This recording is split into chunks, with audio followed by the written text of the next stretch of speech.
Deeply ingrained passion for radio is a common trait amongst the OAB Hall of Fame recipients. Who among us knew at the age of 5 that radio was going to be their life? At least one person here did. And he is our second 2016 inductee. I call him Sir. His name is Chuck McCoy.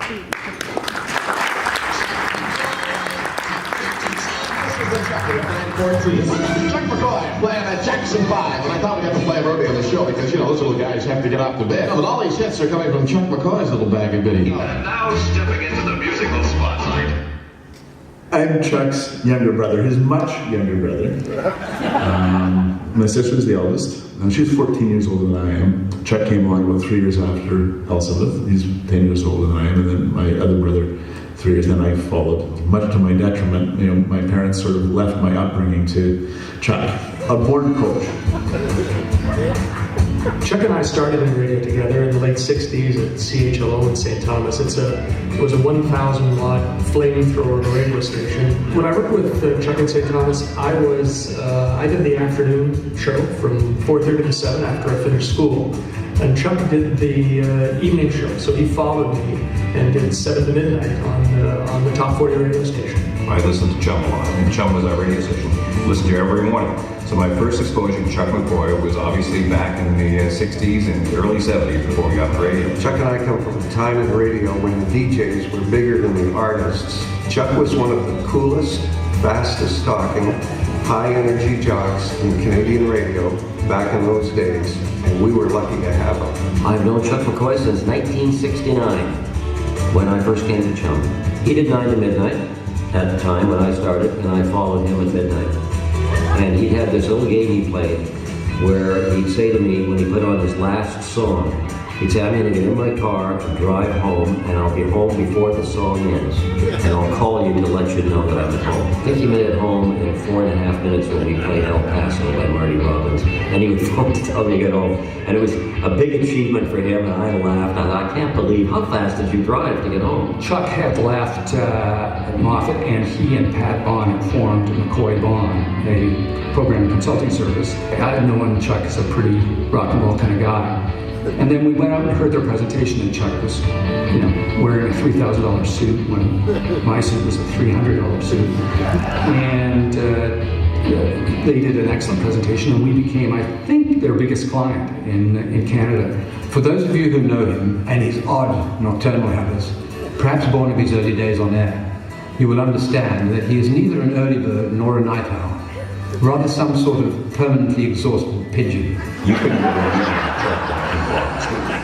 He would always fall asleep, and no matter if it was with Ted Rogers or with clients or board meetings, whatever, it didn't make any difference. Chuck's first sip of Diet Coke touched his soul, and when the caffeine kicked in, the badass came out. We went to a hotel, he would remove everything in the minibar and put in Diet Cokes. I've seen Chuck struggle, like when running, but I've never seen him quit. I also learned from him that self-confidence is the best outfit one can wear. It's unfortunate that I've seen him when it was the only outfit he wore, and that image still troubles me. I believe Chuck's lasting legacy to radio in Ontario is the creativity he has brought to the medium, the mentoring he has provided hundreds of young people over many years, and the example he has set, showing that one can reach the pinnacle of success in a highly competitive and sometimes cutthroat business without tarnishing his relationship with a single person along the way. He's one of these guys, he's one of these managers who will simply, as George Armstrong, former lead captain, would say to me occasionally after he won a couple of Memorial Cups, I said, George, what was the secret to your success? And he'd say, I opened the gate. And that was always the key as well with Chuck. He let us do our jobs. He opened the gate and let us go out and do what we needed to do without really interfering. And you know, to have that kind of trust in his staff was, I think, really, really notable. Chuck is known for a lot of things. He's known for his passion for the radio business, which is unparalleled, his innate programming abilities and management skills. And I think the fact that Chuck mentored some of the great broadcasters in this country is an enduring legacy to him. I mean, I owe Chuck my career. The guy gave me like every big manager. I mean, I had a lot of mentors before Chuck and a lot of people that were really good to me. I worked for Rolco in the early days, but Chuck's he gave me my first program director job. He gave me my first general manager job. He gave me my first national job. So I really, really owe him a ton. Chuck, I'm sorry for the mean, awful, but accurate things I've said. I'm happy to call you friend, and richer for knowing you. Congratulations, you wear it well. You want me to what? Who's Chuck McCoy? Congratulations, Chuck McCoy, on your induction into the Ontario Association of Broadcasters Hall of Fame. I remember meeting you in Calgary a long time ago, and it's so good to sit down and talk with you just recently when we had a CHUM reunion. I wish you the best, and I have something very special in here. It's non-alcoholic. I think you know what I'm talking about. Chuck, thanks for being such a great friend over the more than 50 years I've known you, and congratulations. Cheers, Chuck. I normally do this with wine, but for you, a Diet Coke. Congratulations, Chuck. Another well-deserved award. So happy we've been friends for all these years. Hope to see you soon. Here's to you. I'd say cheers and drink this stuff, except that if you drink enough of this stuff, you turn into Chuck McCoy. Chuck, on behalf of me and certainly everybody that's worked with you at 680 News and across the country in our news operation, we can't tell you how proud we are of this accomplishment. We're so proud of you. Love you lots, Dad. Love you. Love you. This is a most significant and well-deserved recognition. So here's to you, Chuck McCoy. Congratulations, Chuck. This is amazing for you, and you absolutely deserve it. Such a great award and such a great honor for such a great man. Thank you for everything that you've done for me and for everybody in the industry. Cheers! Congratulations, Chuck, on your induction into the Ontario Association of Broadcasters Hall of Fame. Another well-deserved accolade for a wonderful brother and one of the greatest champions of talent the industry's ever seen. Cheers.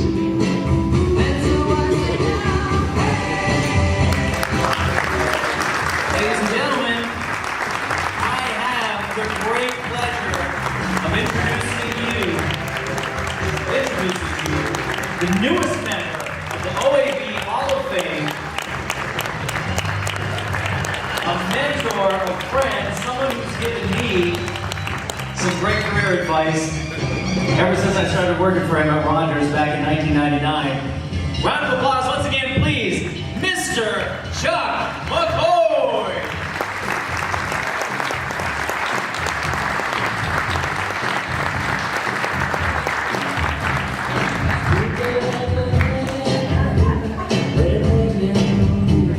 Let me, before I... No, you can't put this on the ground. Come on, man. Okay, we have to take it. I'm not built like you, but... You can't put it on the ground. I'll gladly hold it for you. Can you give this man a round of applause for the job he's done?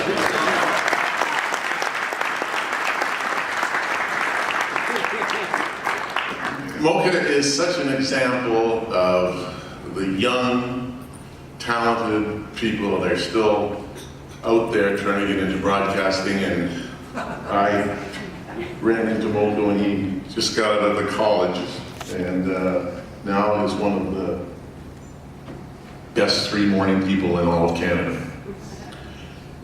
I can always say one of the best 3, and everybody says, who are the other 2? Your guys. Thank you very much for coming here this afternoon. This is a very humbling, wait a minute now, Chuck McCoy saying humbling oxymoron. Anyway, I really am grateful to the OAB for bestowing this honor upon me, Doug Kirk and Dallas Kivington for making this a very special day. I can remember when Doug phoned and said, you know, against some of the board's better decisions, we decided to induct you into the OAB Hall of Fame. And I was thrilled, and as you saw in the video, one of my oldest friends in broadcasting, one of my oldest friends in life, Paul Ski, who is also in this Hall of Fame, I thought, I'll call Paul and tell him, I'm kind of proud and excited about this. I called Paul, I said, Paul, they just called and said they're going to induct me into the OAB Hall of Fame. And there was a slight pause at the end of the phone. And he said, I guess they've changed the criteria. Thank you very much. And as you heard on there, before I ever got out of elementary school, I knew I wanted to be on the radio. And a whole lifetime of experience now is behind me. And I have to tell you seriously that it has been fun all the way. Radio has been fun and still is fun to me. But I didn't get here without a lot of inspiration from a lot of very inspirational people, and many of whom you saw up there. J. Robert Wood, who spoke very eloquently on the video, I met him my first day on radio. He was at CKY in Winnipeg, and that was my first station. And he was kind enough to sort of take me under his wing and show me around the station and show me how to be a DJ. Later on, he brought me to St. Thomas CHLO, where I worked with Polsky again, and then to CHUM as a DJ. And I took the opportunity to suck all of the programming knowledge I could out of his brilliant mind, and he then appointed me as program director to CFUN in Vancouver. He was a true mentor and inspiration to me. With Moffat Communications, Jim McLaughlin was my boss and was my mentor. And you know, I still see some Moffat. Sharon Taylor, I saw it here today. And Sharon's been in a lot of companies, but Sharon, you were a Moffat. Where are you, Sharon? You're somewhere. There you are. You were a Moffat person with me for quite a while too. And that was my first national role as National Program Director for Moffat. I went into consulting with my creative, if not sometimes erratic, partner here.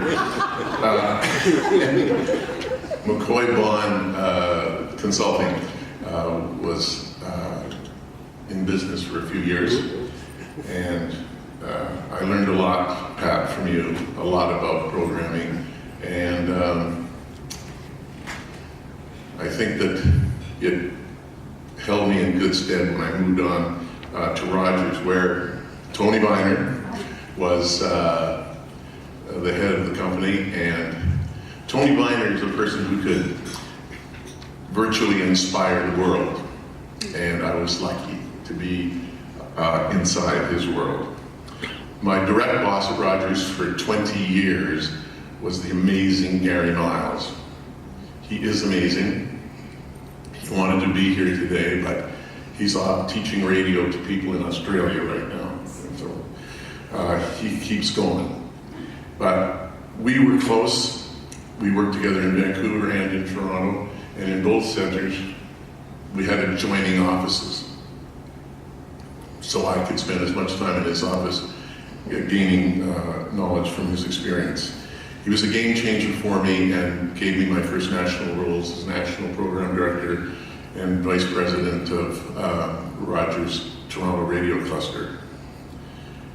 I even got to work with Polsky again, and the last 3 years at Rogers were some of the best, working with a good friend like Paul. John Hinnon, who you saw in the video, he led me and led the way for me to put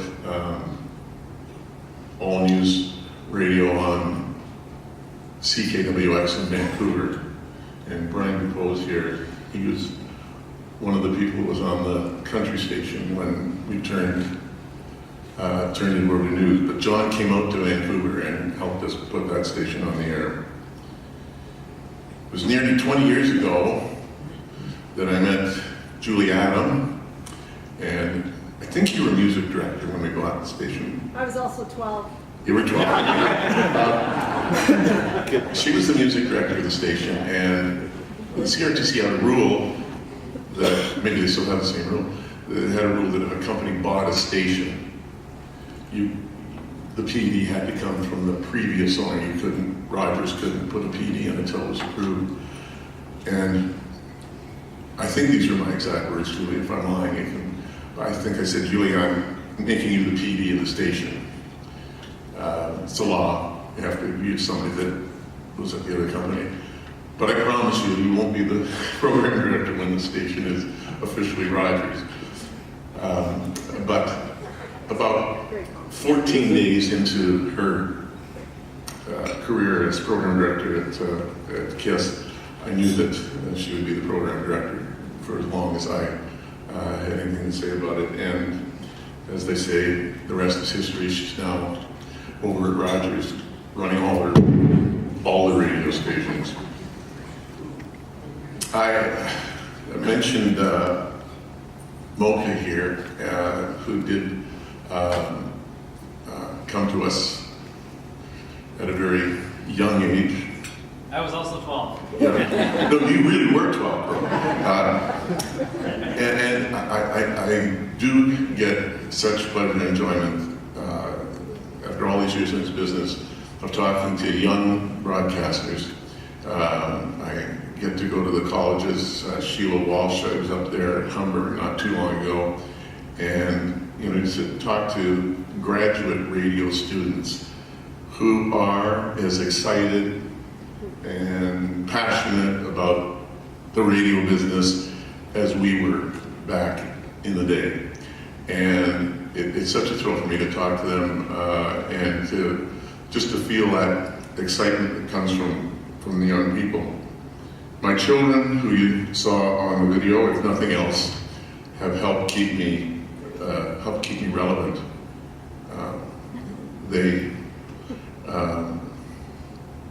When we bought KISS, it was a country station, and we were going to make it CHR. And my idea of CHR at that time was not maybe quite up to speed with what was happening in the world in 1999, but my daughters who listened to a station in Seattle had told me, Dad, if you're going to do anything, make sure it's rhythmic. So when I came up and we started talking about it, everybody said, oh, that's cool, good idea, you're pretty smart, Chuck. So my children have been an inspiration to me as well. And my wife, Kim, she inspires me every day. She's the one that gets me up, gets me out, gets me going, and keeps me active in what makes me happy. And she knows radio is what makes me happy. Thank you. I love you, Kim. In closing, I'm going to, if I can, you thought it'd be a longer speech than this, didn't you? It usually is. But I'd like to sort of depart from norm.